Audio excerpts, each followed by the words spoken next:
Башкортостан Республикаһының атҡаҙанған мәҙәниәт хеҙмәткәре, Һәҙиә Дәүләтшина исемендәге Дәүләт премияһы лауреаты, Башкортостан ҡыҙы журналының беренсе баш мөхәррире, талантлы шағирә Кәтибә Кинйәбулатованың тыуыуына 105 йыл. Һаумыһығыҙ, эфирҙа интервью, студияла Гүзәл Мөхәмәтйәнова. Шағираның тормошы һәм ижады тураһында Башкортостан ҡыҙы журналының баш мөхәррир урынбаҫары Регина Камалова менән әңгәмәләшәбеҙ. Һаумыһығыҙ, Регина Радисовна. Һаумыһығыҙ. Кәтибә Кинйәбулатова Силәбе өлкәһе Арғайыш районы Мәүлит ауылында тыуған. Ул ниндәй ғаиләлә, ниндәй мөхиттә үҫкән? Кәтибә Кинйәбулатова күп балалы ғаиләлә тыуған. Уның 2 апаһы һәм ул үҙе бит инде һәм ҡустыһы Уран Кинйәбулатов, йырсы шағир беҙҙең билдәле. Уларҙың атаһы Кәрим Кинйәбулатов бик алдынғы ҡарашлы, һәләтле уҡытыусы булған. Ул ауылға уҡытыусы булып, мәктәп асып, балалар туплап уҡыта башлағас, ауыл халҡы Хоҙай бар икән был донъяла. Беҙгә ниһайәт бына шундай яҡшы уҡытыусы беҙҙең балаларҙы уҡыта тип ҡыуанғандар.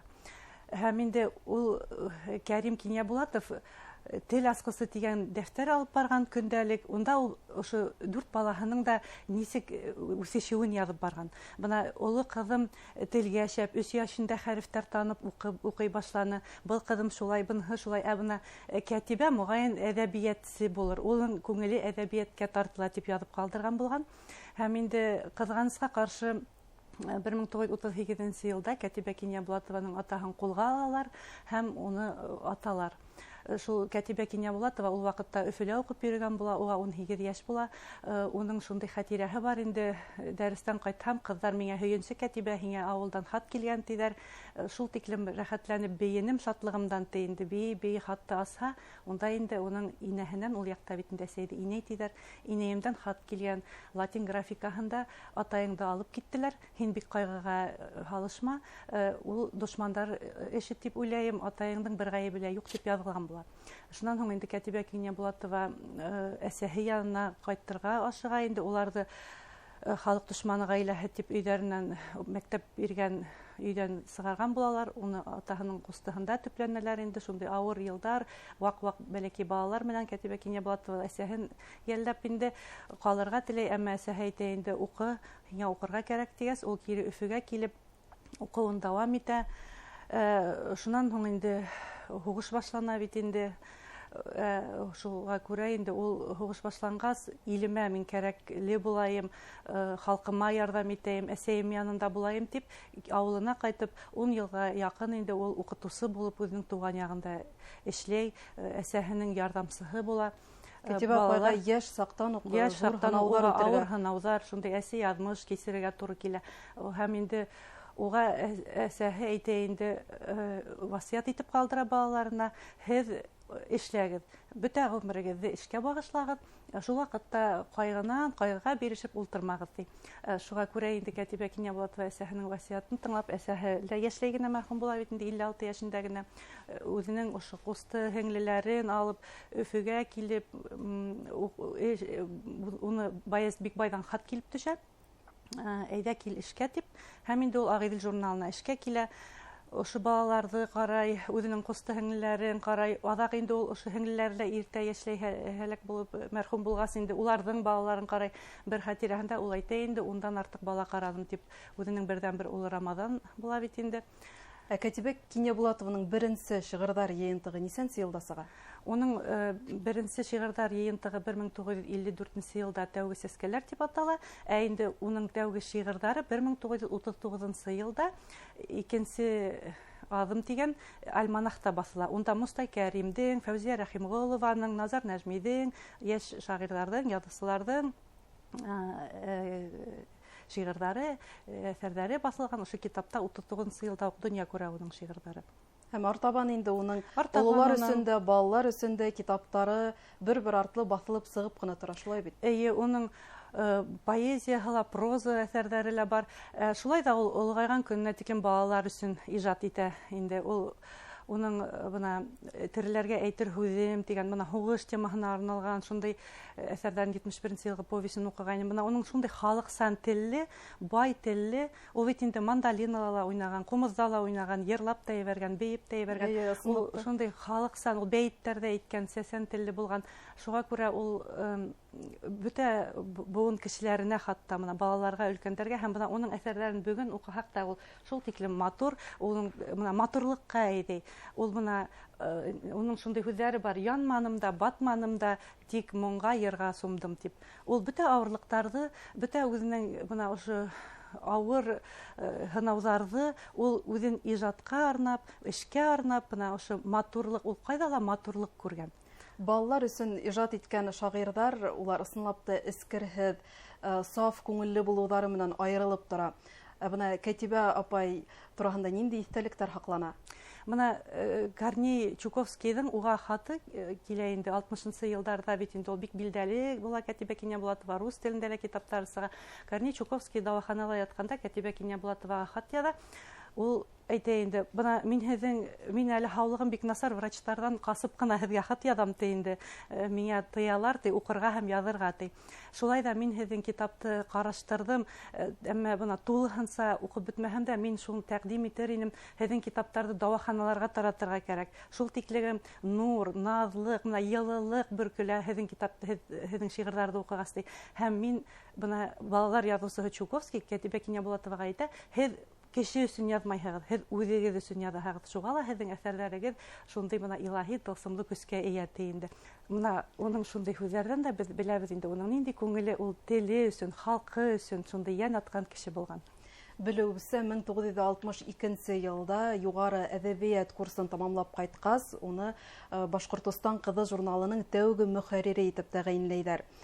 Гүзәл заттарға арналған журналды үҫтереүҙә уның роле?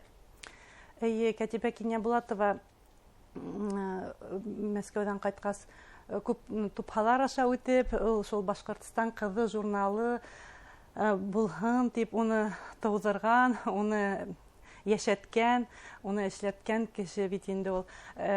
Был журналды бергә сығаралар Рәми Ғарипов, Мәрйәм Бураҡаева, Фәүзиә Рәхимғолова, Әнвәр Бикшәнтәевтар. Унда редколлегияла Зәйнәп Бишева була. Бына Мәрйәм Бураҡаеваның шундай иҫтәлеге бар. Улар журнал сыҡҡанда хатта Мәрйәм Бураҡаеваның өйөндә бергә йоҡлап төнгә хәтлем ултыралар да журнал буйынса һөйләшеп, хатта шунда йоҡлап беҙҙә ҡайталар инде ошо яҙыусылар тип әйткәйне. Бына шул тиклегем күп көс һалып эшләнгән журнал бүгенге көнгә килеп етте. Һәм Кәтибә Кинйәбулатованың иҫтәлегендә шул бар инде. Һәҙиә Дәүләтшина премияһын бит инде ул беренсе ҡабаттан ала алмай, икенсе ҡабат ҡына тәҡдим ителгәс ала. Шунда ул әйтә инде: "Минең иң ҙур премиям ул Башҡортостан ҡыҙы. Ул әгәр йәшәй икән, тимәк, шул минең өсөн иң ҙур бүләк", ти. Бына баш мөхәррир булараҡ ул ниндәй принциптарға таянып эшләй, нимәне төп маҡсат итеп ҡуя һәм ул әлеге ваҡытта һаҡланамы? Әйе, бына беҙҙең журналдың редакцияла ошондай архив һаҡлана. Бына 1968 йылдың 1 ғинуарында беҙҙең Башҡортостан ҡыҙы журналы сыға бит инде.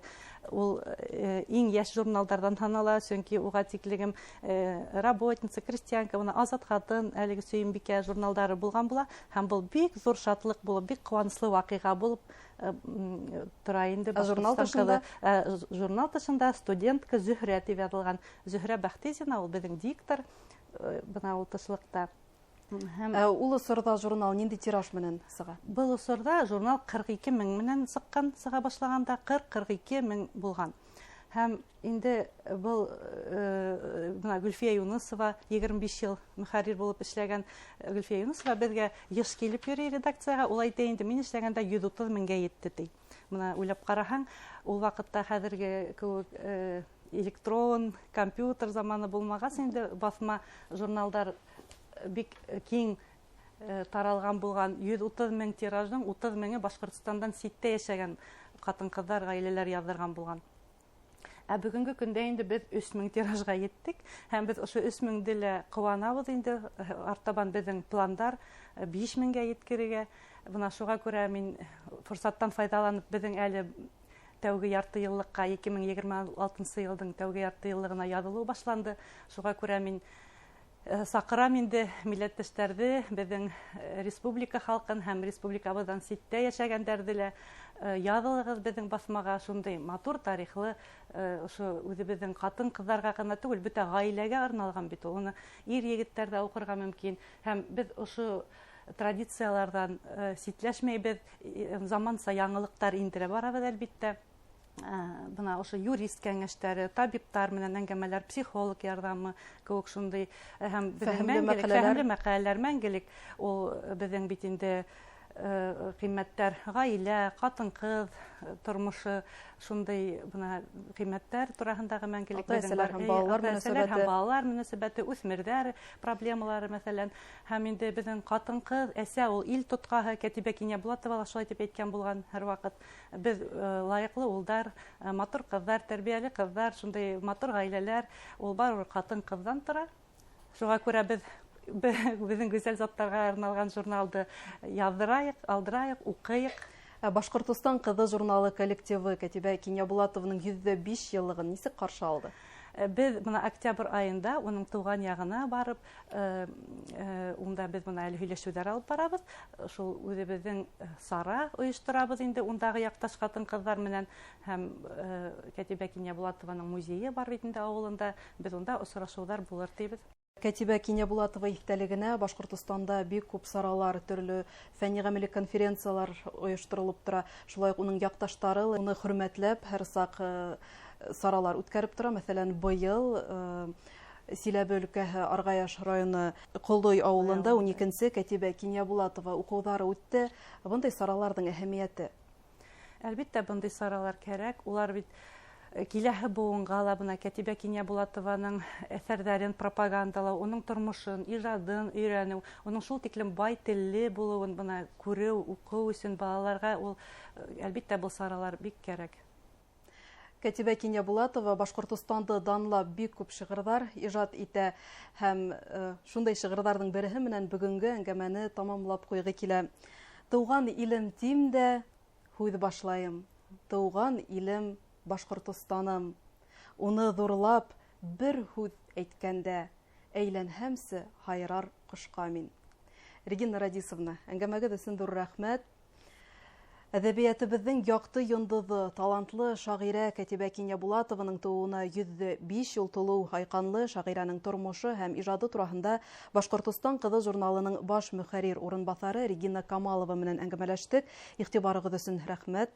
Һау булығыҙ.